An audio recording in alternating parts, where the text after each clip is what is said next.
اور آپ نے جو کہا نا کہ اللہ ہر جگہ اپنی ذات کے اعتبار سے ہے، اپنی طرف سے نہیں بلکہ قرآن سے حدیث سے پڑھا. تو یہ آپ نے پروف کرنا، ٹھیک ہے نا، ٹھیک ہے نا. آپ قرآن کو نہیں اپنے قرآن کو نہیں ماننے قرآن- والے کے لیے مت مانے مجھے کیا کرنے کا لے کر کے. میں نے قرآن سے پڑھا ہے، حدیث سے دیا ہے. اگر آپ کے اندر ہمت ہے، اگر آپ کے اندر ہمت ہے، آپ کے اندر علم ہے، صلاحیت ہے، اگر آپ حق پر ہے، میں نے دلیل قرآن سے دیا، میں نے دلیل احادیث سے کی روشنی میں دیا ہے. بے شک بے شک بے شک، میں بھی آپ آپ کو اس کا انشاءاللہ آپ اس حدیث کا اور رد کریں قرآن نا، سے، آپ اس کا رد کریں. بے شک بے شک، میں بھی آپ کو دلیل حدیث اور قرآن سے دوں گا. چلو ایسے نہیں کی بات سے دوں گا. چلو ٹھیک ہے. اور معتبر عالم کے اقوال سے دوں گا، ایسا نہیں ہے، پھر دوں گا. اہل حدیث کے عالموں سے مت دینا ورنہ انہوں نے لوٹیا ڈبا دیا پورا. نہیں، معتبر عالم جیسے امام مالک، امام شافعی، دینا ان کے جو معتبر جو عالم ہیں بڑے بڑے، ان کی کتاب پہلے ان کے- قرآن سے دینا، پھر احادیث سے دینا، بعد میں دینا تقلید والا. ٹھیک ہے. بے شک بے شک، کیونکہ قرآن کیسا ہے، قرآن کو اگر سمجھنا ہے تو وہ حدیث اور قرآن جدا نہیں ہے. کوئی بولے کہ میں قرآن کو لوں گا، قرآن اور حدیث جدا نہیں ہے.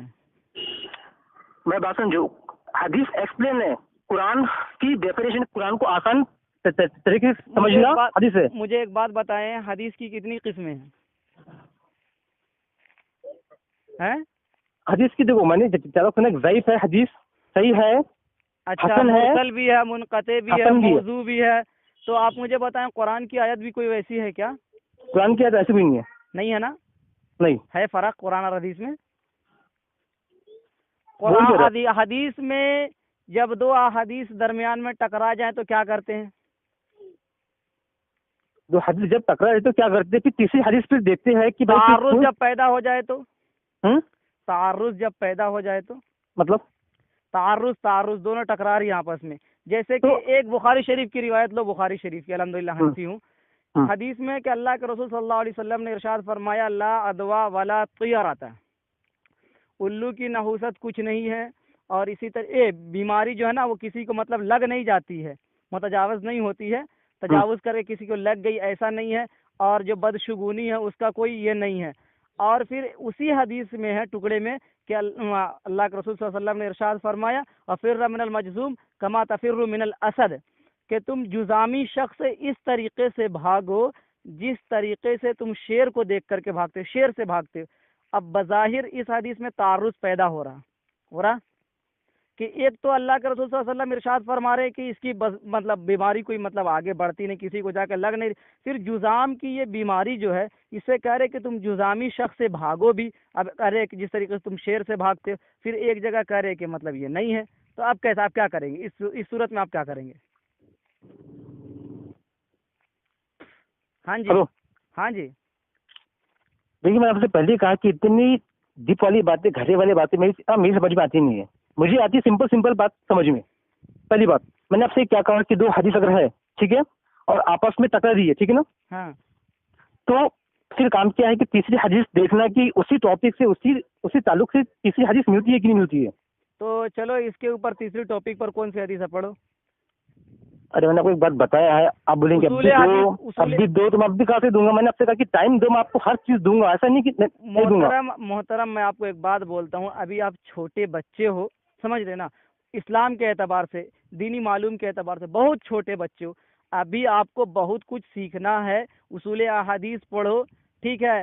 ایک حدیث میں جب تعارض جب اس طریقے سے جب پیدا ہوتا تو تعارض والی صورت نکال کر کے دیکھتے ہیں کہ دونوں حدیث اپنی جگہ بالکل فٹ ہے، صحیح ہے. اس کے درمیان میں جو تعارض ہے اس کو تعارض کو دور کیا جائے. جیسے اس حدیث کے اندر تعارض آیا تو حافظ ابن حجر عسقلانی شافعی رحمہ اللہ نے نخبۃ الفکر، جس کی شرح نزہۃ النظر کی شرح ہے، جو اس کے اندر حافظ ابن حجر عسقلانی شافعی رحمہ اللہ نے جو جواب دیا ہے اس کو جا کر کے آپ پڑھو. الحمدللہ مجھے جواب معلوم ہے. سمجھ رہے بات کو؟ میں تو سمجھ گیا. سمجھ گئے؟ کیا سمجھے آپ بتائیں. باقی میں جو بول رہا ہوں، آپ نے جو اس سے پہلے جو بات کہی نا، ایک، ہلو، ہاں جی بولے، دو، کہ تین، اللہ اپنے 5 6 7 8، ہاں جی، کہ اللہ اپنے ذات کے اعتبار سے ہر جگہ موجود ہے. ہاں جی. تو آپ نے اس بات کو نا قائم رہنا، ٹھیک ہے نا. میں نے قرآن سے دلیل دیا ہے، کوئی مائی کا لال رد تو کرے. رد نہیں، میں وہ نہیں بول رہا ہوں. ہاں جی. 8، بات کیا ہے آپ سمجھے نہیں. سمجھ رہا ہوں میں. 8 6 قرآن کی بات شیعہ بھی کرتے ہیں، ٹھیک ہے نا. قرآن کی بات رافضی بھی کرتے ہیں, قرآن کی بات ہر فرقہ کرتا ہے, قرآن کی بات, ٹھیک ہے نا. ہاں لیکن ایک اہل حدیث نہیں کرتا شاید. کرتا ہے وہ. آپ کیسا ہے اب آپ اٹیک کر رہے ہیں. میں نے آپ سے کہا کہ میں آپ کو دے سکتا ہوں, میں نے جو کہا, ایسا نہیں کہ میں بھاگ رہا ہوں یا میں وہ. میں نے آپ سے کہا کہ میں نے جو کہا اس کے ساتھ. ہلو, ہاں جی آپ بولے ہیں. 14/4/18 آپ بزی گئی؟ نہیں کوئی بزی نہیں, آپ بولے نا. 21/4/25 ہاں جی بولو. آپ فری کی بزی ہے؟ ارے میں فری ہوں, آپ بولے نا. آپ کی ہر بات میں سن رہا ہوں محترم, کیوں پریشان ہو رہے ہیں؟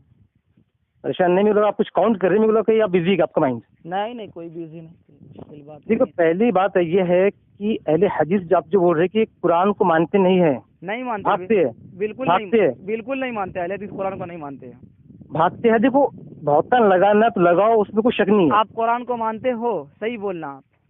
ارے جو قرآن کو نہ مانے وہ کیسا مسلمان؟ تو وہ اللہ کا ہے نا کلام. ایک منٹ, آپ مجھے بتانا ذرا, قرآن کو مانتے کون سی روایت آپ پڑھتے ہو محترم؟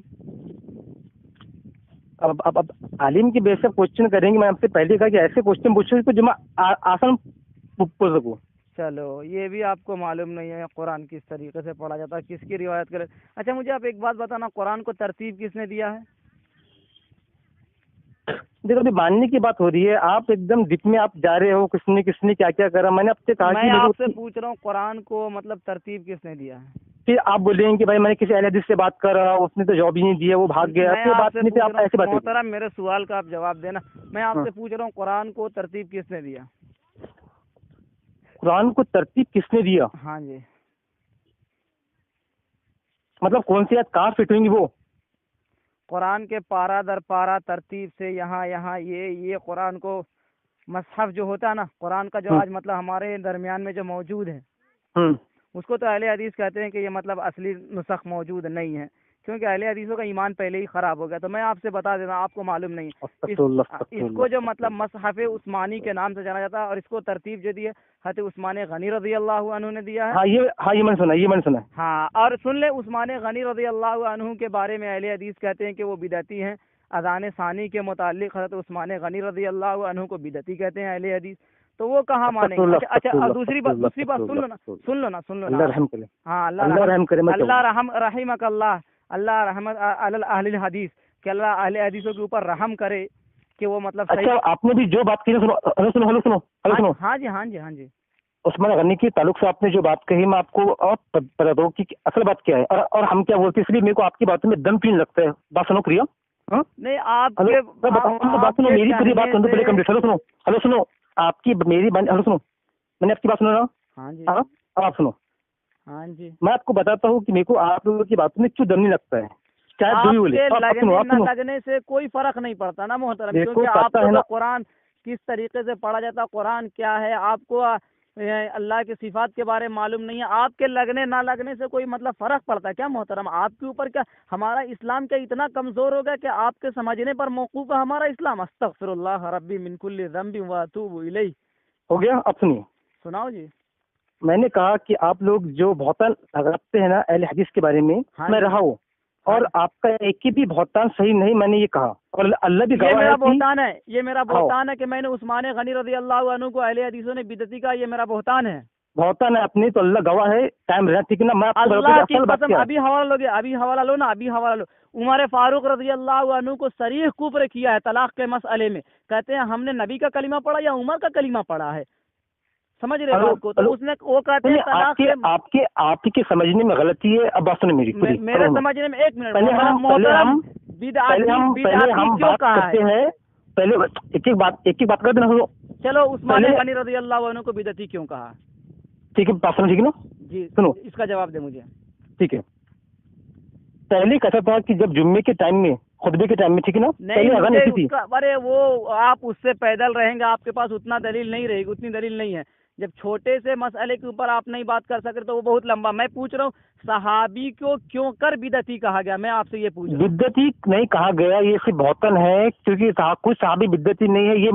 یہ میرا مان. تو اہل حدیثوں نے کیوں بدعتی لکھا؟ اگر اہل حدیثوں سے میں نے دکھا دیا کہ عثمان غنی رضی اللہ عنہ کو بدعتی کہا گیا تو کیا کرو گے؟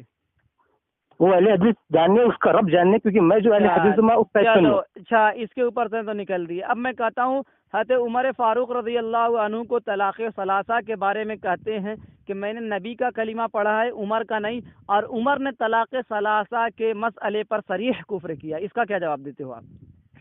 میں نے آپ سے پہلے کہا ہے کہ کوئی بھی دنیا کی کوئی بھی عالم کی بات میری حدیث سے اگر ٹکرا جائے تو میری جوتی کی نوک پر. تو پہلی بات, آپ کیا کہتے ہو عثمان غنی رضی اللہ عنہ نے جو 3 طلاق کو 3 نافذ کیا, کیا کہو گے آپ؟ کس کو 3 طلاق کو جو 3 نافذ کیا, تو اس میں اہل حدیثوں کی فہم زیادہ تھی یا عمر فاروق رضی اللہ عنہ کو, جس کے بارے میں اللہ کے رسول صلی اللہ علیہ وسلم نے ارشاد فرمایا تھا لو کان بادی نبی لکان عمر, تو آپ اس کو فالو کرو گے یا اس وقت میں اہل حدیثوں کے ملاؤں کو فالو کرو گے؟ دیکھو میری بات سنو, پہلی میں بات آپ کو ہلو, ہاں جی, میری بات ایک دم سمپل سی اور کلیئر ہے. کلیئر. میرا عالم ہو, کسی کا بھی عالم ہو, اس کی بات اگر حدیث اور قرآن سے ٹکرا جائے ہاں جی, تو میں اس بات کو مانتا نہیں. پہلی بات تو آپ اس بات کو تسلیم کرتے ہو کہ آپ کے ملاؤں نے جو بھی کیا ہے غلط کیا ہے. اب میں اس کی بنیاد پر کہتے ہیں کہ اہل حدیث قرآن کو نہیں مانتے, کیونکہ ایک طرف صحابی کا قول حجت نہیں ہے. ابھی جب میں دلیل دینا شروع کروں گا نا تو آپ کی پیشانی ایک دم پریشان ہو جائے گی. اہل حدیثوں نے اتنا تک کہہ دیا کہ 5 صحابہ کے آگے رضی اللہ عنہ نہیں لکھنا چاہیے, اور صحابہ کی بات حجت نہیں ہے ہمارے لیے. اب جو صحابہ معیار حق نہیں ہے, اما عائشہ رضی اللہ عنہا کی بھی گستاخی کرتے, ان کی شان میں بدتمیزی کرتے. اب جب صحابہ کو ہی معیار حق سے ختم کر دیا, ہٹا دیا, نعوذ باللہ رون دیا, تو پھر اب بتاؤ کہ اسلام جو قرآن ملا صحابہ کے صدقے سے ملا, اسلام جو ملا وہ صحابہ کی برکت ہے. اب صحابہ ہی کو ہٹا دیا, اب بتاؤ کہ اہل حدیثوں کا ایمان کہاں تک معتبر ہوا؟